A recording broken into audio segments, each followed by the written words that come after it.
নমস্কার বন্ধুরা, কণিকাস কিচেনে আপনাদের সবাইকে অনেক অনেক স্বাগত জানাচ্ছি। আজকে আমি আপনাদের সঙ্গে দারুণ সুস্বাদু ডিমের অমলেট কারির রেসিপি শেয়ার করব। এই রেসিপিটি আপনারা সকলেই প্রায় বাড়িতে বানিয়ে থাকেন, তবে আমি যে পদ্ধতিতে বানাই সেটাই আজকে আপনাদেরকে করে দেখাবো। সহজ এবং সরল পদ্ধতিতেই বানাবো। চলুন তাহলে আর দেরি না করে শুরু করা যাক আমার আজকের রেসিপি। আশা করছি আপনাদের সকলেরই ভালো লাগবে।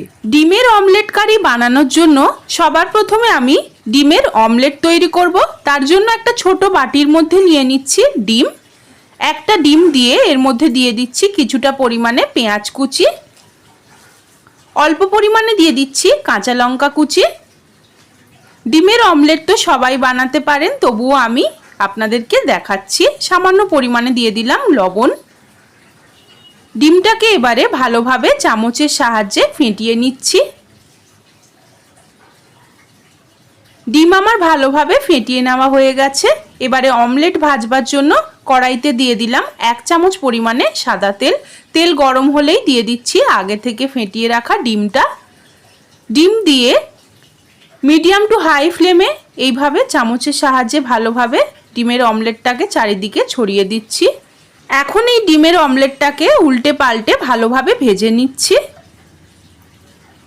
দুই দিক ভালো করে ভাজা হয়ে গেলে আমি এইভাবে ত্রিকোণভাবে ভাঁজ করে নিচ্ছি, এতে করে দেখতে সুন্দর লাগবে। দেখুন, একটা অমলেট কিন্তু আমার ভাজা হয়ে গেছে। প্রত্যেকটা অমলেট আমি একই প্রসেসে ভেজে নেব। ডিমের অমলেটগুলো ভাজা হয়ে গেলে কড়াইতে দিয়ে দিলাম 2 টেবিল চামচ পরিমাণে সাদা তেল। তেল গরম হয়ে গেলেই দিয়ে দিচ্ছি লম্বা টুকরো করে কেটে নেওয়া আলু। আলুগুলোকে সুন্দর সোনালি করে ভেজে নিয়ে আমি তুলে নিচ্ছি। এবার ওই একই তেলের মধ্যে দিয়ে দিচ্ছি ফোড়নে একটা শুকনো লঙ্কা, একটা দিয়ে দিচ্ছি তেজপাতা, আর এরই সঙ্গে দিয়ে দিচ্ছি 1 চা চামচ পরিমাণে গোটা জিরে। ফোড়নটাকে এবারে ভালোভাবে একটু ভেজে নেব। ফোড়ন থেকে সুন্দর গন্ধ বেরোতে শুরু করলেই দিয়ে দিচ্ছি দুটো বড় বড় সাইজের ঝিরিঝিরি করে কুচিয়ে নেওয়া পেঁয়াজ। এখন পেঁয়াজটাকে মিডিয়াম টু হাই ফ্লেমে নেড়ে চেড়ে ভালো করে একটু লালচে করে ভেজে নেব। পেঁয়াজটা আমার হালকা লালচে করে ভাজা হয়ে গেছে। এবারে দিয়ে দিলাম একটা বড় সাইজের কুচিয়ে নেওয়া টমেটো আর স্বাদ অনুসারে লবণ। লবণটা যদি এই পর্যায়ে দেওয়া হয় টমেটোটা খুব তাড়াতাড়ি মেল্ট হয়ে আসে।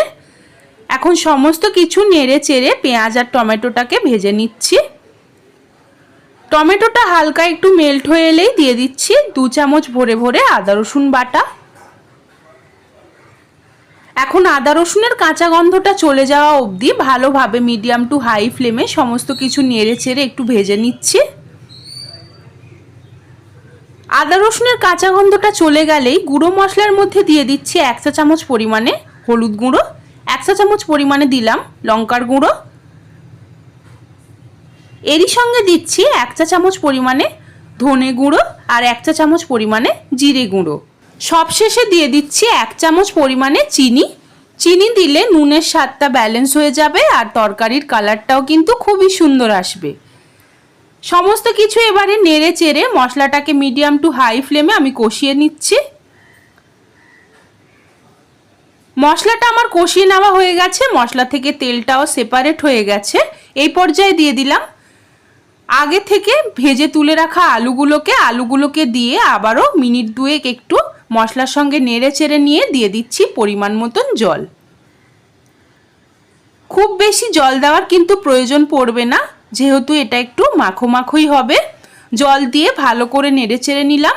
এবারে আমি 10 থেকে 12 মিনিট ঢাকা দিয়ে মিডিয়াম টু লো ফ্লেমে রান্না করে নেব ঝোলটাকে। 10 থেকে 12 মিনিট পর আমি ঢাকনা খুলে নিলাম। এবার দিয়ে দিচ্ছি আগে থেকে বানিয়ে রাখা ডিমের অমলেটগুলোকে।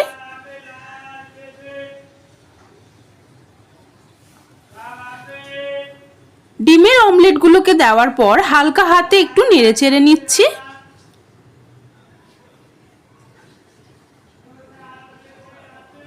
হালকা হাতে আমি নেড়ে চেড়ে নিয়েছি। এবারে 3 থেকে 4 মিনিট আমি ডিমের অমলেট কারিটাকে ঢাকা দিয়ে মিডিয়াম টু লো ফ্লেমে রান্না করে নিয়েছি। 4 মিনিট পর আমি ঢাকনা খুলে ফাইনাল টাচের জন্য দিয়ে দিচ্ছি 1 চামচ পরিমাণে গরম মশলার গুঁড়ো, গরম মশলার গুঁড়ো দিয়ে ভালোভাবে একটু নেড়েচেড়ে নিচ্ছি। ভালোভাবে নেড়েচেড়ে নিয়েছি। দেখুন আলুগুলোও কিন্তু খুব সুন্দরভাবে সেদ্ধ হয়ে গেছে। ডিমের অমলেট কারি আমাদের একদম তৈরি। দেখুন কত সুন্দর লোভনীয় হয়েছে। গ্যাসের ফ্লেমটাকে অফ করে দিয়ে এবার আমি অমলেট কারিটাকে নামিয়ে নিচ্ছি। গরম গরম ভাত কিংবা রুটির সঙ্গে খেতে কিন্তু এই অমলেট কারি ভীষণই ভালো লাগে। আশা করছি আমার আজকের এই ডিমের অমলেট কারির রেসিপিটি আপনাদের সকলের ভালো লেগেছে। ভালো লাগলে এইভাবে একবার বাড়িতে বানিয়ে আমাকে কমেন্ট করে জানাতে ভুলবেন না যে আপনাদের কেমন লাগলো। আর আমার ভিডিওটিকে একটি লাইক করে দেবেন। আমার চ্যানেলকে সাবস্ক্রাইব করে আমার পাশে থাকবেন। পাশে থাকা বেল আইকনটিকেও প্রেস করে দেবেন যাতে চ্যানেলে আমি যখনই কোনো নতুন ভিডিও দেব আপনারা সবার আগে দেখতে পেয়ে যান। আমার এই ভিডিওটিকে বন্ধুদের সঙ্গেও বেশি বেশি করে একটু শেয়ারও করে দেবেন। ফেসবুক পেজ থেকে যদি আপনারা দেখে থাকেন সেক্ষেত্রে পেজটিকে ফলো করে লাইক করে দেওয়ার অনুরোধ রইল। আজকের মতন এই পর্যন্তই। ধন্যবাদ।